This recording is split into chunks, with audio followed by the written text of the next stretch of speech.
നമസ്കാരം. മറുനാടൻ exclusive interview എന്നോടൊപ്പം Shri V Gopalakrishnan IPS AIG retired. സ്വാഗതം സർ.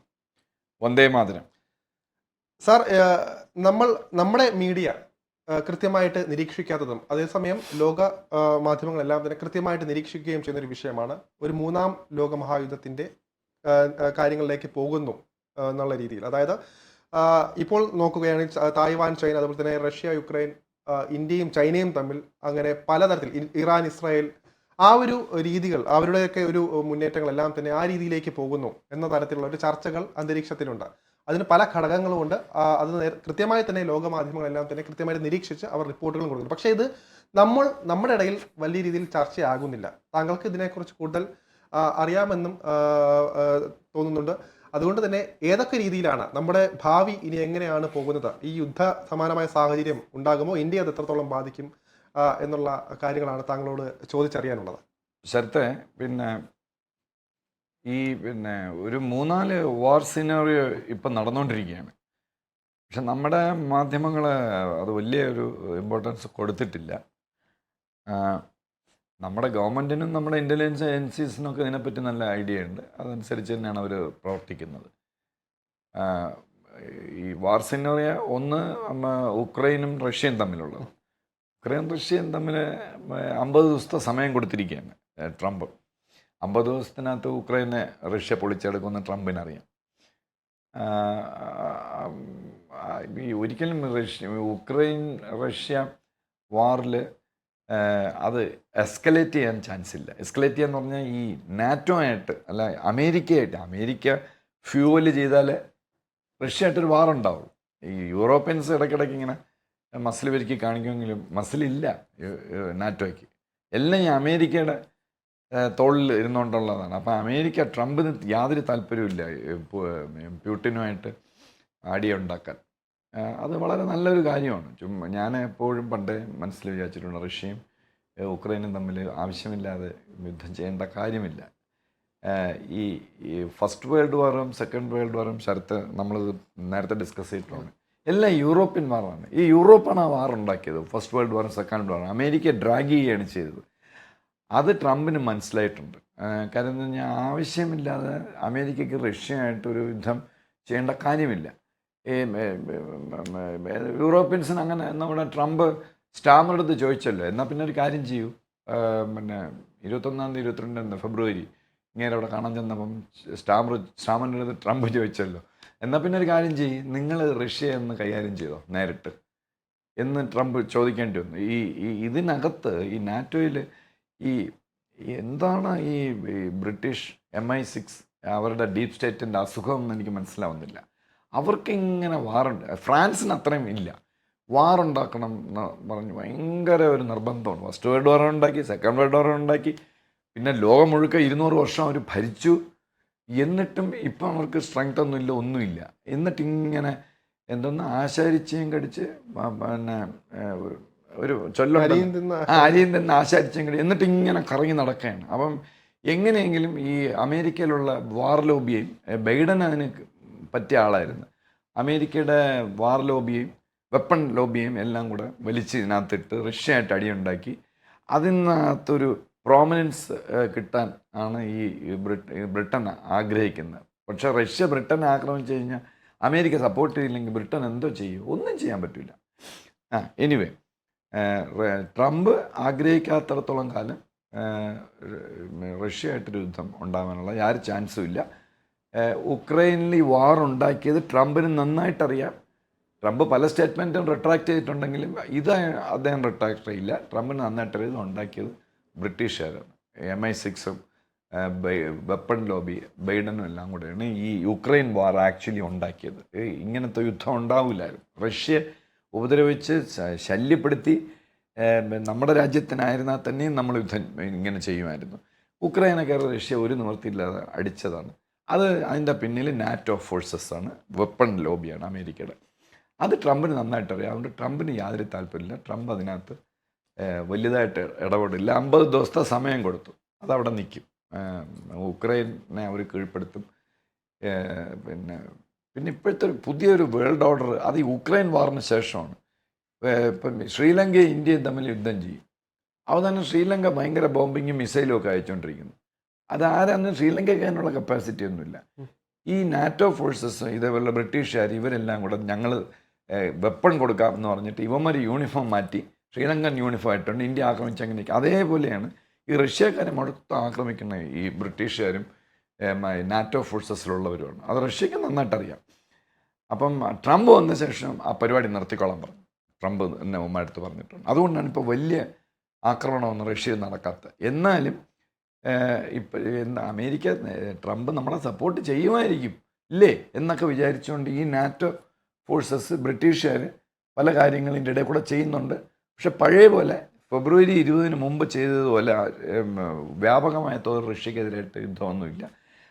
അപ്പോൾ അത് പ്യൂട്ടിൻ അത് ഉക്രൈനെ ശരിയാക്കി എടുക്കും. നമ്മളത് വലുതായിട്ട് വറിയേണ്ട കാര്യമുണ്ടെന്ന് എനിക്ക് തോന്നുന്നില്ല. പിന്നെ അടുത്തത് ഒരു ഗ്രേവ് സിറ്റുവേഷൻ ഉള്ളത് ഈ ചൈനയിലെ അല്ല ഗ്രേവ് സിറ്റുവേഷൻ ഉള്ളത് അവിടെയല്ല, ഇറാനിലാണ്. ഈ ഇറാനും ഇസ്രയേലും തമ്മിൽ അങ്ങോട്ടും ഇങ്ങോട്ടും റിട്ടോറിക് സ്റ്റേറ്റ്മെൻറ്റ്സ് അവരുടെ പൊളിറ്റീഷ്യൻസ് ഇറക്കുന്നുണ്ട്.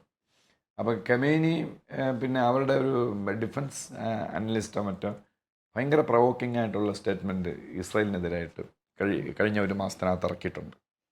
ഇനി ഞങ്ങളെ തൊട്ട് കഴിഞ്ഞാൽ വിവരം അറിയും എന്നൊക്കെ പറഞ്ഞ് ഞങ്ങൾ ഇതുവരെ ഇറക്കാത്ത ചില സാധനങ്ങൾ ഞങ്ങളുടെ കയ്യിലുണ്ട് എന്നൊക്കെ പറഞ്ഞ് സ്റ്റേറ്റ്മെൻറ്റ് ഇറക്കിയിട്ടുണ്ട്. ഈ ഇസ്രയേലിൻ്റെ പ്രശ്നം എന്താണെന്ന് വെച്ച് കഴിഞ്ഞാൽ ഈ 400 കിലോഗ്രാം എൻറിച്ച്ഡ് യുറേനിയം 60 to 90% ആയിട്ടില്ല, 60 എബോവ് അല്ലെങ്കിൽ അറൗണ്ട് 60% എൻറിച്ച്ഡ് യുറേനിയം ഇവരുടെ കയ്യിലുണ്ട്. അത് 90% ആക്കുന്നതിന് മുമ്പാണ് ഈ വാർ ഇസ്രായേലും അമേരിക്കയും അവരെ ഇറാനെ ആക്രമിച്ചു. അതൊക്കെ നമ്മൾ നേരത്തെ ഉള്ള എപ്പിസോഡിൽ ഡിസ്കസ് ചെയ്തിട്ടുണ്ട്. അപ്പം ഈ എൻറിച്ച്ഡ് യുറേനിയം നമ്മൾ ഈ ഇറാൻ ഇസ്രായേൽ യുദ്ധത്തിന് തുടക്കത്തിൽ തന്നെ നമ്മൾ പിന്നെ ഒരു മലയാളം മീഡിയയിലും പറയാത്ത രീതിയിൽ നമ്മൾ പറഞ്ഞിട്ടുണ്ടായിരുന്നു. ശരത്തും ഞാനും കൂടെ ചെയ്തതിലാണ് പറഞ്ഞിട്ടുള്ളത്. പിന്നെ ഈ ഇറാൻ അത്ര ഒരു വീക്ക് കൺട്രി അല്ല. ഇറാൻ അത് ഒളിച്ചു വെച്ചാൽ എന്തോ ചെയ്യും, അല്ലെങ്കിൽ ഇറാൻ വേറെ ആരുടെയെങ്കിലും കൊടുത്താൽ എന്തോ ചെയ്യും, എന്നിട്ട് പിന്നെ ആ ഒളിച്ചു വെച്ചത് എടുത്ത് ഇസ്രായേൽ ഈ പെട്ടെന്നൊരു ദിവസം രാത്രി ബോംബ് പൊട്ടിച്ചിട്ട് ഞങ്ങളുടെ ഈ സാധനം ഉണ്ട് ഇനി മര്യാദയ്ക്ക് ഇരുന്നോണം എന്ന് പറഞ്ഞാൽ എന്ത് ചെയ്യാനൊരു ചാൻസ് ഉണ്ടെന്ന് പറഞ്ഞിരുന്നു. അപ്പോൾ ഇപ്പോൾ ഇസ്രായേൽ ക്ലെയിം ചെയ്യുന്നെങ്കിലും ബങ്കർ ബസ്റ്ററൊക്കെ വന്നെങ്കിലും ഈ 400 കിലോഗ്രാം എൻറിച്ച്ഡ് യുറേനിയം എവിടെയോ അത്ര ഇസ്രായേൽ ഷുവർ അല്ല ഇപ്പം. അതുകൊണ്ടാണ് ഇസ്രായേൽ ഇപ്പം റിട്ടോറിക് സ്റ്റേറ്റ്മെൻറ്റ് ഒരു 10-15 ദിവസത്തിന് മുമ്പ് പറഞ്ഞിട്ടുണ്ട്. ആ പ്ലാന്റിൽ ആണ് ഇവന്മാരിത് ഒളിച്ചു വെച്ചിരിക്കുന്നതെന്നും പറയുന്നു. അപ്പോൾ ഇത് എടുത്തിപ്പം ചുമ്മാ എടുത്ത് ട്രക്കിൽ വെച്ച് അങ്ങനെ കൊണ്ടുപോകാൻ പറ്റില്ല. ലബോറിയസ് ആയിട്ടുള്ള ഒരു സംഗതിയാണ്, ഭയങ്കര വെയിറ്റുള്ള സാധനമാണ് എൻറിച്ച്ഡ് യുറേനിയം. അപ്പം ഇസ്രായേൽ ഇങ്ങനെ നിരീക്ഷിച്ചുകൊണ്ടിരിക്കണം. അവർക്കറിയാം ഇതിനകത്തുണ്ടെന്ന്. ഫർഡോയിലോ അല്ലെങ്കിൽ ഫൊറാനിലാണെന്നാണ് തോന്നുന്നത് ഈ സാധനം സൂക്ഷിച്ചിരിക്കുകയാണ്. അവർ തഞ്ചം കിട്ടിയ അവിടെ നിന്ന് മാറ്റും എന്നുള്ളത് ഇസ്രായേലിന് നന്നായിട്ടറിയാം. അവരത് നിരീക്ഷിച്ചുകൊണ്ടിരിക്കുകയാണ്. അവിടെ നിന്ന് അവർ ഇറാൻ എടുക്കാൻ ശ്രമിച്ചാൽ ഇസ്രായേൽ ബോംബ് ചെയ്യും. സാധനം അവിടെ ഉണ്ട്. നമ്മുടെ ഏതോ സമയം പറഞ്ഞല്ല, സാധനം കയ്യിലുണ്ടോ, ഇതുണ്ട്, സാധനം അവിടെ ഉണ്ട്. അത് ഇസ്രായേലിന് നശിപ്പിക്കാൻ പറ്റില്ല. അപ്പോൾ അത് അവർ റിട്രീവ് ചെയ്യാൻ ശ്രമിച്ചാൽ വിത്തൗട്ട് എനി പ്രൊവോക്കേഷൻ സ്റ്റേറ്റ്മെൻറ്റ് ഒന്നുമില്ല ഇറാനെ ആക്രമിക്കും ഇസ്രായേൽ. അപ്പം ഇസ്രായേലും ഇറാനും അങ്ങനെ ഒരു സ്റ്റേജിൽ നിൽക്കുകയാണ്. കൃത്യമായിട്ട് പറയാം, ഇസ്രായേൽ ഒരു ടാർഗറ്റ് അവിടെ ഉണ്ട്, ഏത് സമയത്തും പൊട്ടും എന്നുള്ള രീതിയിൽ. അല്ല പൊട്ടും അല്ല, വാർ ബ്രേക്ക് ചെയ്യും. അതായത് ഇത് പുറത്തെടുത്ത് കഴിഞ്ഞാൽ ആ സ്പോട്ടിൽ അവർക്ക് പിന്നെ വേറെ റീസൺ ഒന്നും വേണ്ട. എന്ന് പറഞ്ഞാൽ അവർ നേരത്തെ ആക്രമിച്ചത് ഈ സാധനം കയ്യിലുള്ളതുകൊണ്ടാണ്, വെപ്പൺ ഗ്രേഡ് സാധനം ഉള്ളതുകൊണ്ട് 90% ആക്കുന്നതിന് മുമ്പ് ഞങ്ങൾ ബോംബ് ചെയ്യും എന്നുള്ളതാണ്. ഇറാന് വെപ്പൺ ന്യൂക്ലിയർ ബോംബ് യാതൊരു ആവശ്യവും ഇറാനില്ല. ഞങ്ങളെ ഞങ്ങളെ നശിപ്പിക്കാൻ വേണ്ടിയുള്ള ഒരു സാധനം മാത്രമാണത്. അതുകൊണ്ട് പ്രീ എംപ്റ്റീവ് സ്ട്രൈക്ക് ഞങ്ങൾ ചെയ്യും, എപ്പോഴും ചെയ്യും എന്ന് പറഞ്ഞിട്ടുണ്ട്. ഇതിന് മുന്നേ ഞങ്ങൾ ചെയ്തിട്ടുണ്ട്. ഓരോ 5 വർഷം വെച്ചിട്ടും ഇവന്മാരുടെ ആ കപ്പാസിറ്റി, എൻറിച്ച്മെൻറ്റ് കപ്പാസിറ്റി ഇവർ റിവേഴ്സ് ചെയ്യുന്നുണ്ട്. അപ്പോൾ ഇപ്പോൾ റിവേഴ്സ് ചെയ്യുന്നതാണ് വിചാരിച്ച അപ്പോൾ പക്ഷെ പല റിപ്പോർട്ട്സും വരുന്നു അങ്ങനെയല്ല, അവരുടെ കയ്യിൽ ഉണ്ട്, നശിപ്പിക്കാൻ പറ്റില്ല എന്നുള്ളത്. അപ്പോൾ അവരിങ്ങനെ വാച്ച് ചെയ്തുകൊണ്ടിരിക്കുകയാണ്. അത് എടുത്താൽ ഇസ്രായേൽ നമ്മളാരും അറിയില്ല, രാവിലെ പത്രം എടുക്കുമ്പോഴോ ടി വി ഓൺ ചെയ്യുമ്പോഴേ അറിയുള്ളൂ, അവർ ആക്രമിക്കും. അപ്പോൾ അങ്ങനെ ഒരു സിനാറിയോ ഉണ്ട്. അതൊരു വേൾഡ് വാറിലോട്ടൊന്നും പോവില്ല. കാര്യം ഞാൻ അത് സൗദി അറേബ്യയ്ക്കും അവർക്കൊക്കെ വലിയ താല്പര്യമാണ്. ഇതിൻ്റെ കൂട്ടത്തിൽ ഇറാൻ ഒരു പ്രൊവോക്കേഷൻ നടത്തിയിട്ടുണ്ട്. 2 ഇസ്രായേൽ പിന്നെ കാർഗോ ഷിപ്പിനെ മുക്കിയിട്ടുണ്ട്. ജൂലൈയിലാണെന്ന് തോന്നുന്നു, അല്ലെങ്കിൽ ജൂൺ ലാസ്റ്റ് വീക്കിൽ 2 കാർഗോ ഷിപ്പിനെ കുത്തികളെ വിട്ട് മുക്കിച്ചു. അത് ഇസ്രായേലിലേക്ക് പോയിരുന്ന ഗ്രീക്ക് ഫ്ലാഗുള്ള ഷിപ്പുകളായിരുന്നു. ഇസ്രായേലിലേക്ക് കാർഗോ കൊണ്ടുപോയതാണ്. അത് വളരെ ഒരു പ്രൊവോക്കേഷനാണ്, ഗ്രേവ് പ്രൊവോക്കേഷനാണ് ഇറാൻ. അപ്പോൾ ഇറാൻ ഇപ്പോഴും അടങ്ങിയിരിക്കുന്നില്ല. അപ്പോൾ ഇസ്രായേൽ അത് ക്ഷമിച്ചു. അത് മതിയായിരുന്നു അടുത്ത വാർ തുടങ്ങാം, പക്ഷെ അവർ ക്ഷമിച്ചു. അപ്പോൾ ഈ ഹുത്തികളെ വെച്ചിട്ട് ഒരു ഇസഡിൽ തുടങ്ങുന്നൊരു പുതിയ ഒരു മിസൈലുണ്ട്, ഇറാൻ്റെ സാധനമാണ് അത്. അവന്മാർ പാകിസ്ഥാൻ അൽ എന്നൊക്കെ പറഞ്ഞ് ചെയ്യുന്ന പോലെ അവർ യമൻ ഈ മിസൈൽ ഉപയോഗിച്ചാണ് ഈ 2 ഷിപ്പിനെ മുക്കിയത്. പിന്നെ ആ ഷിപ്പിലുണ്ടായിരുന്നവരെ തടവിലും പിടിച്ചിട്ടുണ്ടെന്ന് പറയുന്നു. സ്പെക്കുലേഷൻസാണ്. കുറേ പേര് മരിച്ചും പോയി ആ ഷിപ്പിലുണ്ടായിരുന്ന ക്രൂസ്. അപ്പോൾ അങ്ങനെ ഒരു പ്രൊവോക്കേഷൻ ഉണ്ടായിട്ടുണ്ട്, പക്ഷേ ഇസ്രായേൽ ഒന്നും ചെയ്തില്ല. അപ്പോൾ ഇങ്ങനെ ഇറാൻ ഇപ്പോഴും പാഠം പഠിച്ചിട്ടില്ല എന്ന് വേണം പറയാൻ. ഇതിൻ്റെ ഇടയിൽ ഇസ്രായേൽ ആഞ്ഞ് ശ്രമിക്കുന്നുണ്ട് അവരുടെ മറ്റേ അപ്പൂപ്പനെ തട്ടിക്കളയാൻ. അപ്പൂപ്പനെ തട്ടിക്കളഞ്ഞ പ്രശ്നമൊന്നുമില്ല. ഇറാൻ ഈ ബാക്കിയുള്ളവർക്കൊന്നും ഈ മതനേതാക്കൾക്ക് മാത്രമേ ഈ പ്രശ്നമുള്ളൂ. ഈ മറ്റേ പ്രസിഡന്റ്, ഇറാൻ പ്രസിഡന്റ് പെഷ്കാഷ്കിൻ, അദ്ദേഹത്തിനൊന്നും അയാൾ തട്ടിപ്പോയ ഇങ്ങനെ മര്യാദയ്ക്ക് ഭരിക്കും. അത് ഇസ്രായേലിനും അറിയാം. അപ്പോൾ ഒന്നുമില്ല അപ്പൂപ്പനെ തട്ടുക, അല്ലെങ്കിൽ വീണ്ടും ആക്രമിക്കും. അപ്പോൾ ഇങ്ങനെ ഒരു സിറ്റുവേഷൻ അവിടെ ഉണ്ട് ഇറാൻ ഇസ്രായേൽ. ഇത് അത് കഴിഞ്ഞ് കുറച്ചുകൂടെ ഗ്രേവായിട്ടുള്ളത് ഇവിടെയാണ്, ചൈന തൈവാൻ പ്രശ്നമാണ്. അപ്പോൾ ചൈനയ്ക്ക് എപ്പോൾ, ചൈനയ്ക്കായിരുന്നാലും പാകിസ്ഥാനായാലും എപ്പോൾ അവർക്ക് പ്രശ്നം ഉണ്ടെങ്കിൽ, ഇന്റേണൽ പ്രശ്നം ഉണ്ടെങ്കിൽ അവിടെ ഒന്നീ നമ്മുടെ ഇന്ത്യയുടെ ബോർഡർ മാന്തും, അല്ലെങ്കിൽ ഇതേപോലത്തെ പരിപാടികൾ ചെയ്യും. അപ്പം ചൈനയുടെ ഷീ ജിൻപിങ്ങിന് വലിയ ഒരു പ്രിക്കാരിയസ് സിറ്റുവേഷനാണ്, വളരെ ഡെലിക്കേറ്റാണ് അങ്ങനത്തെ പൊസിഷൻ. പല സ്പെക്കുലേഷൻസ് ഉണ്ട്. അത് മറ്റൊരു പിടിച്ചടക്കി, അതല്ല അവരാണ് ഡോമിനേറ്റ് ചെയ്യുന്നത്, നോബഡി നോസ് എന്താണെന്നുള്ളത്. അപ്പോൾ എന്തോ ഒരു വലിയ ഇൻറ്റേർണൽ പ്രോബ്ലം ഉണ്ട്. അപ്പോൾ ഇൻറ്റേർണൽ പ്രോബ്ലം ഉണ്ട്, ജനങ്ങളുടെ ശ്രദ്ധയൊക്കെ തിരിക്കാനും ഒക്കെ ഈ ചൈന ഓർക്കസ്ട്രേറ്റ് ചെയ്യുന്ന ഒരു സാധനമായിരിക്കാം. അതിൻ്റെ കൂട്ടത്തിൽ അവർക്ക് എപ്പോഴും ഈ തൈവാൻ പിടിക്കണമെന്ന് ഒരാഗ്രഹമുണ്ട്. പക്ഷേ അത് ഫുൾ ഫ്ലെഡ്ജ്ഡ് ഇൻവെഷനാണോ എന്ന് പറഞ്ഞാൽ വലിയ ഒരു ഡ്രില്ലാണ് ചൈന നടത്തുന്നത്. പക്ഷേ നമ്മൾ കഴിഞ്ഞ ഒരു 20 വർഷത്തിനകത്ത് തൈവാൻ നടത്തിയിട്ടുള്ള ഏറ്റവും വലിയ മിലിറ്ററി ഡ്രില്ലാണ് അവരിപ്പോൾ ചെയ്തുകൊണ്ടിരിക്കുന്നത്. അവർ എത്രയോ ദിവസം, ഒരാഴ്ച മറ്റും നീണ്ടു നിൽക്കുന്ന മിലിറ്ററി ഡ്രിൽ ഇതുവരെ അങ്ങനെ നടത്തിയിട്ടില്ല. അപ്പോൾ അതിനെ കൗണ്ടർ ചെയ്യാൻ വേണ്ടി സൗത്ത് കൊറിയയും USA-യും ഫിലിപ്പീൻസും ചൈനയായിട്ടെന്നും പ്രശ്നമാണല്ലോ. അപ്പോൾ ഫിലിപ്പീൻസും ഇവർ 3 പേരും കൂടെ ചേർന്ന് വേറെ മിലിറ്ററി ഡ്രില്ലും നേവിയുടെ ഡ്രില്ലും ഒക്കെ നടന്നുകൊണ്ടിരിക്കുകയാണ് സൈമിൾട്ടേനിയസ് ആയിട്ട്. അപ്പം അതും എസ്കലേറ്റ് ചെയ്യാൻ ചാൻസ് ഇല്ല. കാര്യം ഈ ഷീ ജിൻപിങ് മനഃപൂർവ്വം ഉണ്ടാക്കുന്ന ഒരു വിഷയമാണ്. അങ്ങനെ കയറി പിടിക്കുകയൊന്നുമില്ല, തൈവാനെ പിടിക്കുകയൊന്നുമില്ല, അങ്ങനെ പറ്റില്ല. തൈവാൻ ചെറിയ രാഷ്ട്രമാണെങ്കിലും അത് പോർക്കുപൈൻ, മുള്ളംപന്നിയുടെ സ്ട്രാറ്റജിയാണ്. ഇപ്പോൾ കടുവയ്ക്ക് മുള്ളംപന്നി ഒന്നും ചെയ്യാൻ പറ്റില്ലല്ലോ, കടുവ പരിക്കേറ്റ് പിൻവാങ്ങിയുള്ളൂ. അതേ സ്ട്രാറ്റജിയാണ് തൈവാൻ അനുവർത്തിക്കുന്നതെന്നാണ് പറയുന്നത്. അപ്പോൾ തൈവാൻ പ്രിപ്പയർഡാണ്. അത് പിന്നെ നമ്മുടെ രാജ്യം ഇതിനകത്ത് വരുന്നത് എങ്ങനെയെന്ന് പറഞ്ഞു കഴിഞ്ഞാൽ, ഈ നമ്മുടെ ഓപ്പറേഷൻ സിന്ദൂർ കഴിഞ്ഞപ്പോൾ ഈ നമ്മുടെ എസ്പിയനേജ് ഏജൻസീസ്, ഇന്ത്യയുടെ എസ്പിയനേജ് ഏജൻസീസ് അറിയാമായിരുന്നിരിക്കും, നമുക്കറിഞ്ഞൂടാ. പക്ഷെ നമ്മളെപ്പോലുള്ളവർക്കൊന്നും ഇത് അറിഞ്ഞൂടായിരുന്നു. പാകിസ്ഥാനിൽ ഇപ്പോൾ എല്ലാവർക്കും അതറിയാം. 4 രാജ്യങ്ങൾ എല്ലാം ആണ് ഓപ്പറേറ്റ് ചെയ്തുകൊണ്ടിരുന്നത്, അവരുടെ ഡിഫൻസും എല്ലാം കൂടെ ഇന്ത്യക്കെതിരായിട്ട്. USA, China, Turkey, Pakistan. ഈ 4 രാഷ്ട്രങ്ങൾക്കെതിരായിട്ടാണ് ആക്ച്വലി ഇന്ത്യ യുദ്ധം ചെയ്തത്. അമേരിക്കക്കെതിരായിട്ട് ശത്രുതയില്ലെങ്കിലും ഈ F-16 അവരുടെ ഈ വെപ്പൺസ്, അമേരിക്കയുടെ വെപ്പൺ സിസ്റ്റത്തിന് അങ്ങനെ ഒരു കുഴപ്പമുണ്ട്. അവരെല്ലാം കൊടുക്കില്ല. ഇപ്പോൾ ഇന്ത്യക്ക് നമ്മൾ മറ്റേ F-35B വാങ്ങിച്ചാൽ പോലും അതിൻ്റെ കൂടെ ഒരു സംഘം ക്രൂസും കൂടെ ഇങ്ങി വരും. പിന്നെ അവർ കൊടുക്കില്ല. ഈവൻ അവരുടെ ഏറ്റവും അടുത്ത സുഹൃത്തായ ഓസ്ട്രേലിയക്ക് വരും F-16 എല്ലാം കൊടുത്തില്ല. അത് പിന്നെ വലിയ വിഷയമൊക്കെ ആയി. ഓസ്ട്രേലിയൻസ് പ്രൊട്ടസ്റ്റ് ചെയ്യുകയൊക്കെ ചെയ്തു. അവർക്കൊരാവശ്യം വന്നപ്പം ഇവരുടെ USA നിന്ന് ക്രൂ അവിടെ പോയി വേണം അത് ഓസ്ട്രേലിയ പോയിട്ടാണ് ശരിയാക്കിയത്. അപ്പം ഇവരുടെ ഈ അമേരിക്കൻ വെപ്പൺസ് ഒരുപാട് വാങ്ങിച്ചതിൻ്റെ കൂടെ അവരുടെ ക്രൂസുണ്ട് USAയുടെ. അങ്ങനെ ഈ പല എയർബേസിലും ഇന്ത്യ ഇത്ര കടുപ്പിക്കുമെന്നും ഇത്ര വ്യാപകമായ തോതിൽ നമ്മൾ ബോംബ് ചെയ്യുന്നൊന്നും ആരും പ്രതീക്ഷിച്ചില്ല. ചൈന പ്രതീക്ഷിച്ചില്ല, അമേരിക്ക പ്രതീക്ഷിച്ചില്ല. അപ്പോൾ അമേരിക്കൻ സോൾജേഴ്സിന് നാശമുണ്ടായിട്ടുണ്ട്. അതിൻ്റെ കൂട്ടത്തിൽ ഈ 85% പാകിസ്ഥാൻ്റെ ഇപ്പോഴത്തെ വെപ്പൺ സിസ്റ്റം ചൈനയുടെയാണ്. 85%. കുറച്ച് നാളായിട്ട് അമേരിക്ക ഒന്നും കൊടുക്കുന്നില്ല. പണ്ട് കൊടുത്ത F-16 പഴയ ജനറേഷൻ അതൊക്കെ കയ്യിലുള്ളൂ. കുറച്ച് നാളായിട്ട് റെസ്ട്രിക്റ്റ് ചെയ്തിരിക്കുകയാണ്. ചൈനയുടെ 85% വെച്ചിട്ടാണ് പിന്നെ മിലിറ്ററി ഹാർഡ്വെയർ പാകിസ്ഥാൻ്റെ ചൈനയുടെയാണ്.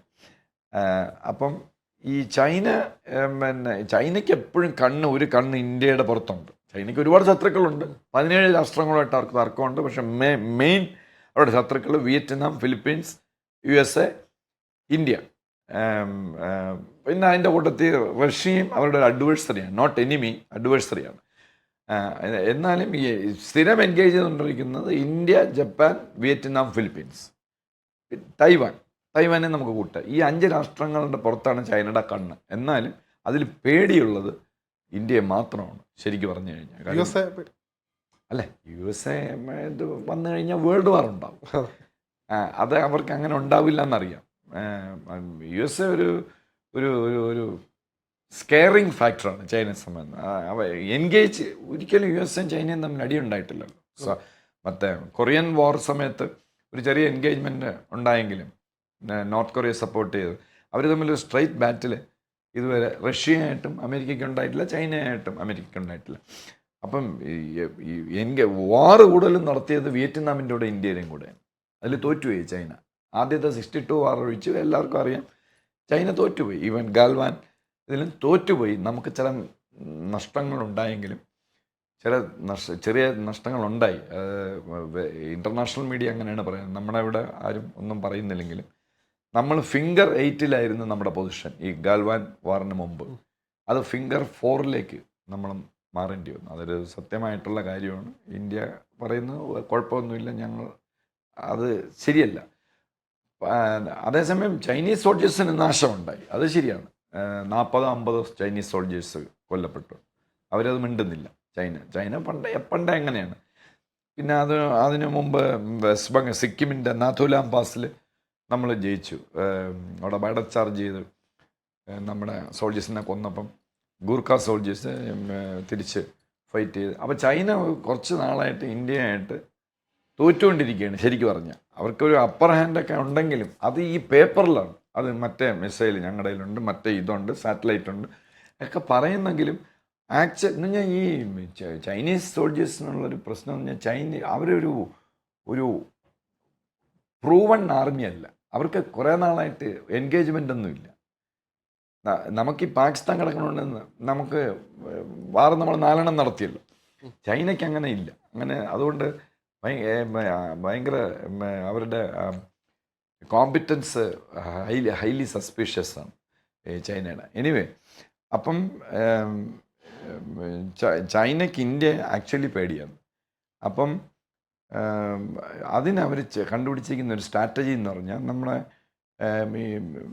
ഈ മറ്റേ എൻറ്റിറ്റീസ് ഉണ്ടല്ലോ, നമ്മുടെ ഹുത്തികളെ ഇറാൻ ഉപയോഗിക്കുന്ന പോലെ പ്രോക്സീസ് ചൈനയുടെ പ്രോക്സിയാണ് പാകിസ്ഥാൻ എന്ന് പറഞ്ഞാൽ. ഈ ചൈനയുടെ വെപ്പൺസൊക്കെ 85% എന്ന് പറഞ്ഞല്ലോ, വെപ്പൺസൊക്കെ എങ്ങനെ ഇന്ത്യ ആയിട്ടുള്ള എൻഗേജ്മെൻറ്റിൽ എങ്ങനെ അത് ഫങ്ഷൻ ചെയ്യുന്നു എന്ന് നോക്കാനുള്ള ഒരു വാസൽ സ്റ്റേറ്റാണ് പാകിസ്ഥാൻ. ചൈനയുടെ ഒരു പരീക്ഷണശാലയാണ്. പക്ഷേ ആ പരീക്ഷണത്തിൽ ചൈനീസിന് ഇത് പറ്റി. ഹിക്കപ്പ് പറ്റി, തിരിച്ചടിയായി ഈ സിന്ദൂറിൽ. അവരുടെ ഒന്നും ഫങ്ഷൻ ചെയ്തില്ല. അതിൻ്റെ കൂട്ടത്തിൽ ചൈനീസ് സോൾജേഴ്സിന് കൊല്ലപ്പെട്ടെന്ന് പറയുന്നു. We don't know, western media ഒക്കെ അത് പറയുന്നുണ്ട്, കുറച്ച് നാൾനാശം ഉണ്ടെന്ന്. പക്ഷേ ഇപ്പോൾ ഒരു കാര്യം വെളിയിൽ വന്നിട്ടുണ്ട്. ഈ നൂർ ബേസിൽ അവർക്ക് ഇതുണ്ടായിരുന്നു, കമാൻഡ് സെൻറ്റർ ഉണ്ടായിരുന്നു, കൺട്രോൾ റൂം. അത് മാൻ ചെയ്തിരുന്ന ചൈനയാണെന്നാണ് പറയുന്നത്. അപ്പോൾ ഈ പിന്നെ ടർക്കിയുടെ വെപ്പൺസ് ഉണ്ടായിരുന്നു. നമ്മൾ സിൻസ് ഇൻഡിപെൻഡൻസ് ആദ്യമായിട്ട് ചൈനയായിട്ട് എൻഗേജ് ചെയ്തിരുന്നപ്പം ചൈന മാത്രമേ ഉണ്ടായിരുന്നുള്ളൂ. പാകിസ്ഥാനായിട്ട് എൻഗേജ് ചെയ്യുമ്പോൾ പാകിസ്ഥാൻ മാത്രമേ ഉണ്ടായിരുന്നുള്ളൂ 3 യുദ്ധങ്ങളിൽ.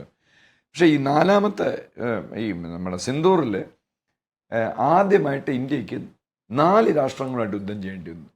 അമേരിക്ക ഇതിനകത്ത് പെട്ടുപോയതാണ്. ഈ ബാക്കി ഈ ചൈനീസ് സോൾജേഴ്സും ചൈനീസ് ടെക്നീഷ്യൻസും എല്ലാം അവിടെ ഉണ്ട്. ഇപ്പം നമ്മൾ POK കയറി എന്തെങ്കിലും ചെയ്താലും ഇത് പാകിസ്ഥാൻ നേരത്തെ കണ്ട് ഇന്ത്യ ഒരു അഡ്വഞ്ചറിന് വല്ലതും ശ്രമിക്കുമെന്ന് കണ്ടിട്ട് അവിടെ ചൈനീസിനെ പാർപ്പിച്ചിരിക്കുകയാണ്. അവർക്ക് അവിടെ വേറെ പല കാര്യങ്ങളൊക്കെ ഉണ്ട്. ചൈനീസ് എഞ്ചിനീയേഴ്സ് ഓരോ എന്തെങ്കിലും ഡാം പണിയാനോ അങ്ങനെ എന്തെങ്കിലുമൊക്കെ പറഞ്ഞ്, അപ്പം അവർ കൊല്ലപ്പെടുകയാണെങ്കിൽ ചൈനയും ഇന്ത്യയും തമ്മിലൊരു പ്രശ്നമാവുമല്ലോ.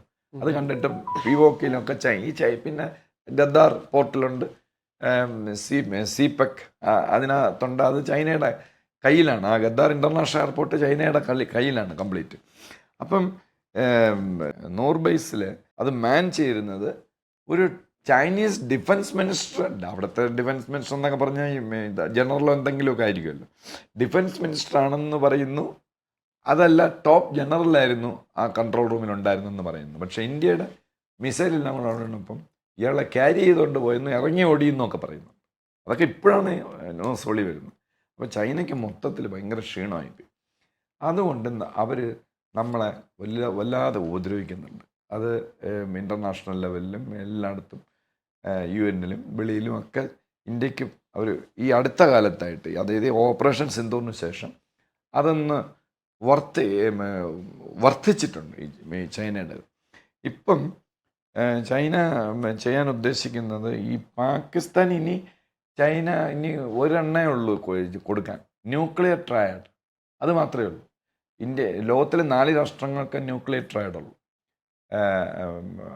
അതായത് നേവി, എയർഫോഴ്സ്, ആർമി ഇതെല്ലാം കൂടെ ഇൻ്റഗ്രേറ്റ് ചെയ്ത് ഒറ്റ ഇതായിട്ട് വർക്ക് ചെയ്ത്, സബ്മറൈൻ ന്യൂക്ലിയർ സബ്മറൈൻ ഇതെല്ലാം കൂടെ ഒറ്റ ഇതായിട്ട് ഒറ്റ എൻറ്റിറ്റി ആയിട്ട് വർക്ക് ചെയ്ത് കോർഡിനേറ്റ് ചെയ്ത് സെക്കൻഡ് സ്ട്രൈക്ക് ചെയ്യുന്നതിനൊക്കെയാണ് ന്യൂക്ലിയർ ട്രയഡ് എന്ന് പറയുന്നത്. കമ്പൈൻ ചെയ്ത് ഒരുമിച്ച് വർക്ക് ചെയ്യും. അങ്ങനെ 4 രാഷ്ട്രങ്ങൾക്കേ ഉള്ളൂ: റഷ്യ, അമേരിക്ക, ചൈന, ഇന്ത്യ. ബ്രിട്ടനും ഫ്രാൻസും ന്യൂക്ലിയർ ട്രയഡില്ല. അത് ഇനിയിപ്പോൾ അടുത്ത ചൈന ഇനി അത് മാത്രമേ ചെയ്യാനുള്ളൂ. വേറെ ഇനി ഒന്നും ചെയ്യാനില്ല. എല്ലാം പാകിസ്ഥാന് വേണ്ടി അവർ ചെയ്യുന്നുണ്ട്. ന്യൂക്ലിയർ ട്രയഡ് കൊടുക്കാനും ന്യൂക്ലിയർ സബ്മറൈൻ, എന്നിട്ട് അൽ കബീർ എന്ന് എഴുതി വെച്ചിട്ട് പാകിസ്ഥാൻ പറയും ഇത് ഞങ്ങളും ചൈനയും കൂടെ ഉണ്ടാക്കിയതാണെന്ന് പറയും.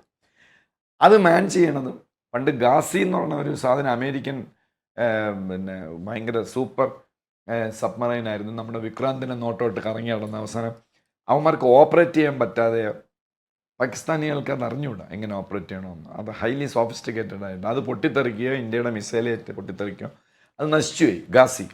അതേപോലെ ഉണ്ടാവും. കാരണം ഇവർക്ക് അത്ര കോമ്പറ്റൻസ് ഇല്ല. ന്യൂക്ലിയർ സബ്മറൈൻ ഹൈലി കോംപ്ലക്സ് ആയിട്ടുള്ള മെക്കാനിസം ഉള്ളതാണ്. അപ്പോൾ അതിന് എന്താ ചെയ്യുന്നത് പറഞ്ഞാൽ ചൈനീസ് ക്രൂ തന്നെ അതിനകത്ത് വന്നിരിക്കും. നമ്മൾ കാണുന്നില്ലല്ലോ. ഇതിപ്പം ഒരു വേൾഡ് ഓർഡറിലൊരു പുതിയൊരു പരിപാടിയാണ്. പറയും പാകിസ്ഥാനാണ് ഉക്രൈനാണ് ചെയ്യണമെന്ന്, പക്ഷെ ചെയ്യുന്നത് ഇതുപോലെ ചൈനീസ് ആരെങ്കിലും ഒക്കെ. അപ്പോൾ ചൈനീസ് ഇതിനകത്ത് കയറി ഇരുന്നിട്ട് വെളിയിൽ പച്ച പിന്നെ ഇതും ചന്ദ്രക്കലയൊക്കെ വെച്ചിട്ട് അൽ പാകിസ്ഥാൻ അല്ലെ അൽ ഖാദർ എന്നോ എന്തൊക്കെ പറഞ്ഞിട്ട് ഒരു സബ്മറൈൻ, പക്ഷെ ഓപ്പറേറ്റ് ചെയ്യുന്ന ചൈന. ഇനി അത് മാത്രമേ ഇനി അവർക്ക് ചൈനയിന് ചെയ്യാനുള്ളൂ. ബാക്കി എല്ലാ ഉപദ്രവങ്ങളും നമ്മുടെ ഇന്ത്യക്ക് അവർ ചെയ്തുകൊണ്ടിരിക്കുകയാണ്.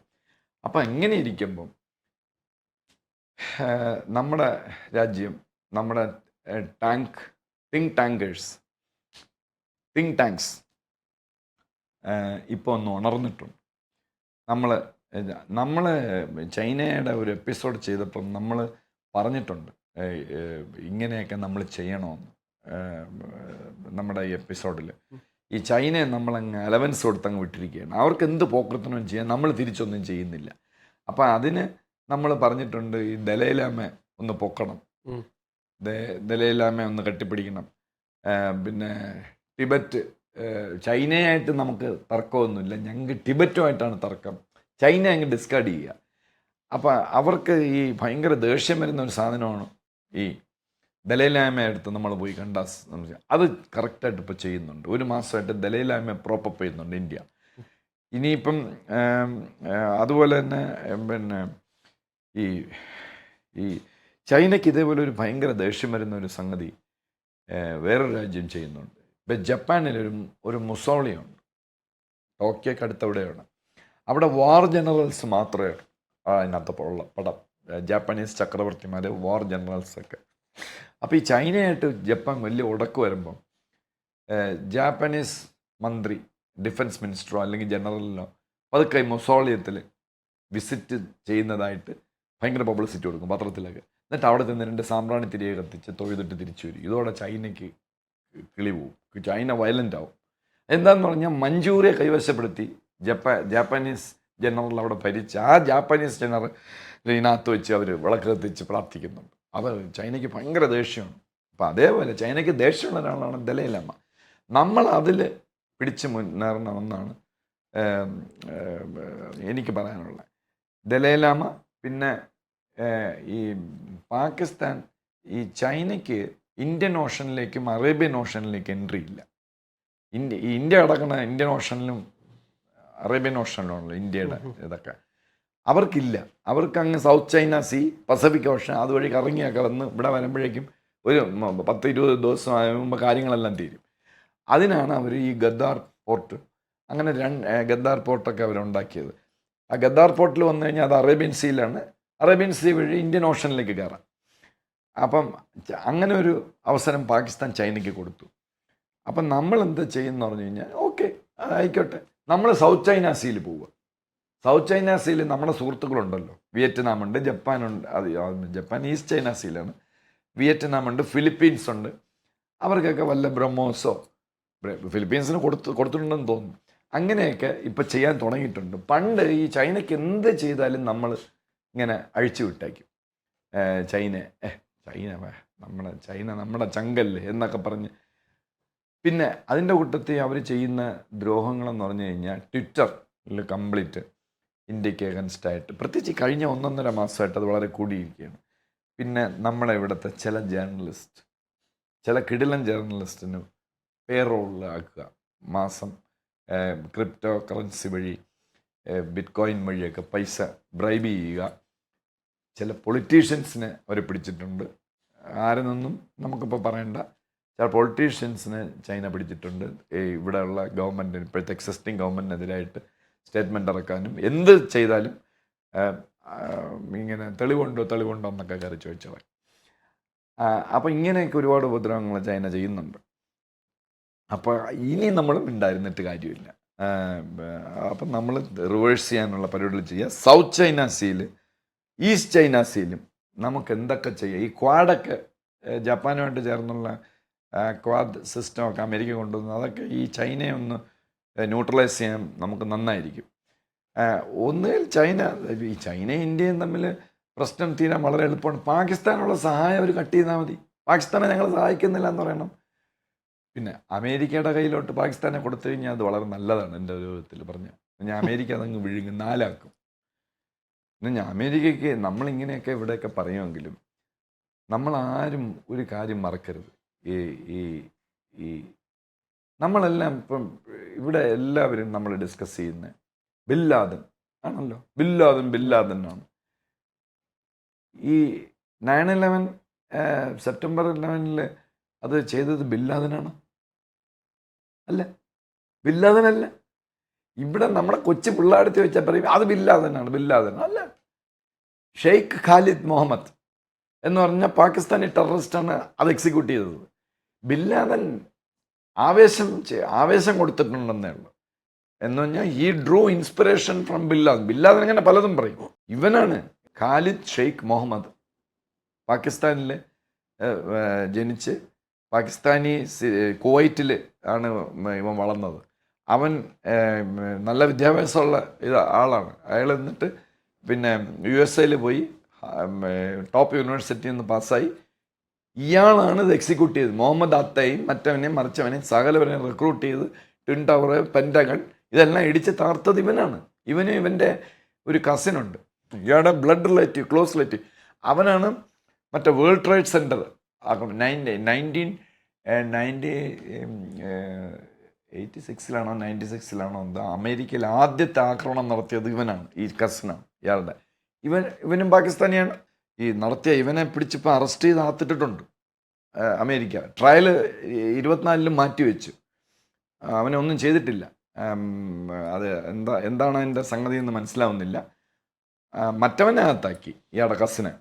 മറ്റേ വേൾഡ് ട്രേഡ് സെൻറ്റർ ആക്രമിച്ച അവൻ എത്രയോ വർഷം, 40-50 വർഷം ശിക്ഷ അനുഭവിച്ചുകൊണ്ടിരിക്കുകയാണ്. ഇതെല്ലാം പാകിസ്ഥാനീസാണ്. ഈ ടെററിസ്റ്റ് സ്ഥാനാണ്, നോട്ട് പാകിസ്ഥാൻ, ടെററിസ്റ്റ് സ്ഥാൻ. അത് അവിടുത്തെ ഗവൺമെൻറ്റിൻ്റെ കയ്യിലും നിൽക്കില്ല. അത്ര ഭയങ്കര മദ്രാസകളും ഈ ടെററിസ്റ്റുകളെ വളർത്തിയെടുക്കുന്ന നഴ്സറികളും ഉള്ളത് പാകിസ്ഥാനിലാണ്. ഈ അഫ്ഗാനിസ്ഥാനിലെ താലിബാൻ പോലും ഇത്രയും പ്രശ്നമില്ല. ഈ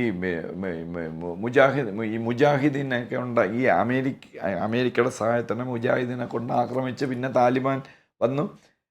ഇതിൻ്റെ എല്ലാം ബ്രെയിൻ എന്ന് പറയുന്നത് പാകിസ്ഥാനീസാണ്. അത് അമേരിക്കയ്ക്ക് തീർച്ചയായിട്ടും നല്ല ഓർമ്മ കാണും. ഓർമ്മയില്ല എന്ന് ഞാൻ പറയില്ല. പക്ഷേ ഇവനൊരു പാമ്പാണ് ഈ പാകിസ്ഥാൻ എന്ന് പറയുന്നത്. ഈ പാമ്പിനെ വാവ സുരേഷ് പിടിക്കുന്ന കണ്ടിട്ടില്ല. അതേപോലെ ഈ പാകിസ്ഥാനെ വളരെ സൂക്ഷിച്ച് കൈകാര്യം ചെയ്തില്ല. ഇവൻ ഫിസൈൽ മെറ്റീരിയലും മറ്റേ ന്യൂക്ലിയർ എണ്ണത്തിലൊക്കെ എടുത്ത് ഇവൻ ചെയ്തതുപോലെ ഇപ്പം ട്വിൻ ടവർ അയാൾ ചെയ്തതുപോലെ ഇവന്മാർ വേറെ എവിടെയെങ്കിലും കൊണ്ട് വയ്ക്കുക, അമേരിക്കയിൽ എവിടെയെങ്കിലും. അതുകൊണ്ട് വളരെ കോഷ്യസ് ആയിട്ട് വാവ സുരേഷ് പാമ്പിനെ പിടിക്കുന്ന പോലെ പാകിസ്ഥാനെ കൈകാര്യം ചെയ്തുകൊണ്ടിരിക്കുന്നതാണ് ഞാൻ വിശ്വസിക്കുന്നത്. അപ്പം ചൈനയുടെ നിന്ന് മാറി അമേരിക്കയുടെ പോയി കഴിഞ്ഞാൽ നല്ലതാണ് ഒരു വിധത്തിൽ. അവരതിനെ 4 ആക്കും. ബലൂചിസ്ഥാൻ അങ്ങ് എടുക്കും, പിന്നെ വേറെ എന്തെങ്കിലും എടുക്കും, പിന്നെ ഇന്ത്യക്ക് എന്താ വേണ്ടെന്ന് തന്നെ നിങ്ങളെടുത്തോ, ഒക്കെ എടുത്തോ. ഒരു വിധത്തിൽ നല്ലതാണ്. അല്ലാതെ ഇവന്മാരെ കൈകാര്യം ചെയ്യാൻ ഭയങ്കര ബുദ്ധിമുട്ടാണ്. ഇവർ ഡബിൾ എഡ്ജഡോ ട്രിപ്പിൾ എഡ്ജഡോ ക്വാഡ്രപ്പിൾ എഡ്ജഡ് വെപ്പണാണ് ഈ പാകിസ്ഥാൻ എന്ന് പറയുന്നത്. ഹൈലി അൺറിലയബിൾ ആയിട്ടുള്ളവരാണ്. നല്ല കുറേ മനുഷ്യരുണ്ട്, ഫണ്ടമെൻ്റലിസ്റ്റ് ഒരുപാട് പേരുണ്ട്. അപ്പോൾ ഒരു ഡിഫിക്കൽട്ട് കസ്റ്റമറാണ് ഈ പാകിസ്ഥാൻ. പക്ഷേ പാകിസ്ഥാനെ ഇപ്പോൾ ഹാൻഡിൽ ചെയ്യണമെങ്കിൽ പാകിസ്ഥാൻ ഉന്നയിക്കുന്ന പ്രധാനപ്പെട്ട ഒരു വാദം, അതായത് അമേരിക്കയോട് പറയാൻ പോകുന്ന പ്രധാനപ്പെട്ട ഒരു ഇത് ഇന്ത്യക്കെതിരെ തിരിയണം, ചൈനയെ അനുകൂലിക്കണം എന്ന രീതി പറഞ്ഞു കഴിഞ്ഞാൽ, അമേരിക്ക ഡിമാൻഡ് ചെയ്ത് കഴിഞ്ഞാൽ അതൊരു വേർതിരിവ് വരില്ല ഇവിടെ. അതായത് ഇപ്പോൾ പാകിസ്ഥാൻ പറയുകയാണ് ഒരു ഡിമാൻഡ്, ഒരു ചർച്ചയിലൂടെയല്ലേ അമേരിക്കയും പാകിസ്ഥാൻ ഒരു ചേർച്ചയെ വരുള്ളൂ. അപ്പോൾ പാകിസ്ഥാൻ ഉന്നയിക്കുന്നത് ഇന്ത്യക്കെതിരെ നിലകൊള്ളണം, ചൈനയെ കുറച്ചുകൂടി സ്വാധീനിക്കണം, അതായത് താങ്ങണം എന്നുള്ള രീതിയിലൊരു ഡിമാൻഡ് പാകിസ്ഥാൻ അമേരിക്കയ്ക്ക് മുന്നിൽ വെച്ച് കഴിഞ്ഞാൽ അപ്പോൾ അത് അമേരിക്ക എങ്ങനെയായിരിക്കും നേരിടുന്നത്? പാകിസ്ഥാൻ അമേരിക്കയുടെ മുമ്പിൽ വെച്ചാലോ അങ്ങനെ ഒരു ഡിമാൻഡ് പിന്നെ പാകിസ്ഥാൻ വെക്കില്ല. പ്രത്യേകിച്ച് മുനീർ ഇപ്പം എല്ലാം പിടിച്ചെടുക്കും. എല്ലാവരും ഇപ്പോൾ പണിയില്ലാതെ പോകും. പ്രൈം മിനിസ്റ്ററും പ്രസിഡന്റും എല്ലാം താമസിയാതെ 1 മാസത്തിനകത്ത് അയാൾ കയറുമെന്നാണ് ഞാൻ പ്രതീക്ഷിക്കുന്നത്. മുനീറിനറിയാം ഇതൊരു ഞാണിന്മേൽ കളിയാണ്, ഇത് വളരെ ഡേഞ്ചറസ് ആയിട്ടുള്ള ഗെയിമാണെന്ന് മുനീറിനറിയാം. മുനീറിൻ്റെ അസറ്റ്സ് എല്ലാം നമ്മൾ നേരത്തെ സൂചിപ്പിച്ചതുപോലെ, നേരത്തെ ഉള്ള എപ്പിസോഡ് സൂചിപ്പിച്ചാൽ ഇതെല്ലാം ഇംഗ്ലണ്ടിലും ഫ്രാൻസിലും USA കിടക്കുകയാണ്. അതൊരു അട്രാക്ഷനാണ് മുനീർ ഒരിക്കലും അമേരിക്കയെ വെറുപ്പിക്കില്ല. പിന്നെ ഈ അമേരിക്കയുടെ കംപ്ലീറ്റ് സബ്ഡ് ചെയ്ത് കഴിഞ്ഞാൽ ഈ പാകിസ്ഥാനി ഫണ്ടമെൻ്റലിസ്റ്റ് ഉണ്ട്. ഈ ഷെയ്ഖ് ഖാലിദ് മുഹമ്മദ് പോലുള്ള ഭയങ്കര കോർ ഫണ്ടമെൻ്റലിസ്റ്റുകൾ പാകിസ്ഥാനിലുണ്ട്. നമ്മുടെ ഇന്ത്യൻ സാക്കീർ നായിക്ക് മറ്റവന്മാരെല്ലാം ഉണ്ട്. ഇവന്മാരെല്ലാം കൂടെ ചേർന്ന് ഈ മുനീറിനെ പണിഞ്ഞളയും. പാകിസ്ഥാനി ആർമിക്കകത്ത് ഭയങ്കര കോർ ഫണ്ടമെൻ്റലിസ്റ്റുകളുണ്ട്. പിന്നെ അപ്പോൾ അതൊരു വലിയ ത്രെട്ടാണ്. അപ്പം അവരെ സന്തോഷിപ്പിക്കാനായിട്ട്, അവർക്ക് അമേരിക്ക ഇഷ്ടമല്ല, അവരെ സന്തോഷിപ്പിക്കാനായിട്ട് ചൈന ഇടയ്ക്കിടയ്ക്ക് ചൈന എടുത്ത് പോയി സോപ്പിടും. അപ്പോൾ ഇടയ്ക്ക് ഈ അമേരിക്ക കംപ്ലീറ്റ് ഇവരെ തഴഞ്ഞുകൊണ്ടാണ് ചൈന എടുത്ത് പോയത്. കാര്യം ഈ മിലിറ്ററി ഹാർഡ്വെയർ ഒന്നും കൊടുത്തില്ല അമേരിക്ക. പഴയ ഞാൻ പറഞ്ഞ പോലെ 516 അല്ലാതെ പുതിയ ജനറേഷനിലൊന്നും കൊടുത്തിട്ടില്ല.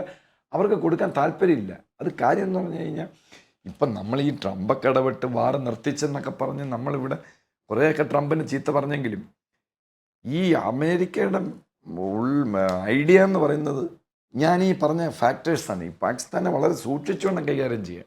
അങ്ങ് കംപ്ലീറ്റ് അങ്ങ് കട്ട് ചെയ്ത് എന്നാൽ നീ ചൈന എടുത്ത് വയ്ക്കോ എന്ന് പറയാനും പറ്റില്ല. അത് പിന്നെ വലിയ പണിയാവും യു എസ് ഒരു ഡെമോക്രാറ്റിക് കൺട്രി അല്ലേ, ചൈനയ്ക്ക് പേടിക്കാനില്ല. ഒരു ഡെസ്പോട്ടിൻ്റെ കയ്യിലല്ല എല്ലാം. ചൈനയ്ക്കകത്തൊരു സ്ഫോടനം ഉണ്ടാക്കാൻ പറ്റുമോ? ടെററിസ്റ്റ് നമുക്ക് കയറ്റിവിടാൻ പറ്റുമോ? വെരി ഡിഫിക്കൽട്ടാണ്. അതുപോലെയല്ല യു എസ്. ഇന്ത്യയെക്കാളും വളരെ കുറച്ചുകൂടെ ഈസിയാണ് അമേരിക്കയിൽ എന്തെങ്കിലുമൊക്കെ ചെയ്യിക്കാനായിട്ട്. അപ്പം അങ്ങനെ പറയില്ല. ചൈനയെ വെച്ചിരിക്കുന്നത് അമേരിക്കയെ പഠിപ്പിക്കാനാണ് മുനീർ. അപ്പം ഇവരെ രണ്ടുപേരെയും ഇങ്ങനെ കളിപ്പിച്ച് എനിക്ക് കിട്ടാവുന്ന മാക്സിമം സംഘടിപ്പിച്ചെടുക്കുക എന്നുള്ളതാണ് പാകിസ്ഥാൻ പട്ടാളത്തിൻ്റെയും പണ്ട് പാകിസ്ഥാൻ പട്ടാളത്തിൻ്റെയും മുനീറിൻ്റെയും ഐഡിയ. അങ്ങനെ വരില്ല, ഒരിക്കലും അങ്ങനെ വരില്ല. പിന്നെ യു എസ് എ നോക്കിയിരിക്കില്ല. ഈ പാകിസ്ഥാൻ മിലിറ്ററി ജനറൽസിൻ്റെ ഒരു ഭൂരിഭാഗം സീനിയർ ഓഫീസേഴ്സിൻ്റെ എല്ലാം മക്കളും അടുത്ത ജനറേഷനും ഒക്കെ യു എസ് എയിലാണ്. അവരവിടെ പഠിക്കുകയാണ്. അവർ ഫണ്ടമെൻ്റലിസ്റ്റ് ഒന്നുമല്ല. അവരെ അമേരിക്കക്ക് തട്ടമൊന്നും ഇടാതെ പെണ്ണുങ്ങളൊക്കെ വളരെ ഫാഷനബിളായിട്ട് അമേരിക്കയിൽ ഇവരുടെയൊക്കെ ഗ്രാൻഡ് ഡോട്ടേഴ്സും മക്കളും ഒക്കെ അവിടെ ജീവിക്കുകയാണ് അമേരിക്കയിൽ. അപ്പോൾ അത് അങ്ങനെ ഒരു ഇൻഫ്ലുവൻസ് പാകിസ്ഥാൻ ആർമിയിൽ ഇവർക്കുണ്ട്. അതേസമയം പാകിസ്ഥാൻ ആർമിയിൽ ചൈനയെ അനുകൂലിക്കുന്ന ഫണ്ടമെൻ്റലിസ്റ്റുകളും ഉണ്ട്. അപ്പോൾ ഒരു ഡിഫിക്കൽട്ട് കോമ്പോസിഷനാണ് ഈ പാകിസ്ഥാൻ എന്ന് പറഞ്ഞാൽ അമേരിക്കയ്ക്ക്. അപ്പോൾ ഇവരെ കംപ്ലീറ്റ് അങ്ങ് വിട്ടുകളയില്ല അമേരിക്ക. അപ്പോൾ അത് നമുക്ക് കമ്മിങ് ബാക്ക് ടു അവർ ചൈന ഇന്ത്യ റിഫ്റ്റ്. അപ്പം നമ്മൾ പിന്നെ ഉടനടി ചെയ്യേണ്ടത്, എനിക്ക് എൻ്റെ ഒരു ആഗ്രഹം, എനിക്ക് എൻ്റെ അടുത്ത് ചോദിച്ചാൽ ഞാൻ പറയും, നമ്മൾ ഉടനടി ചെയ്യേണ്ട കൊള്ളാം, ദലൈലാമ ഇളക്കി വിട്ടത് കൊള്ളാം.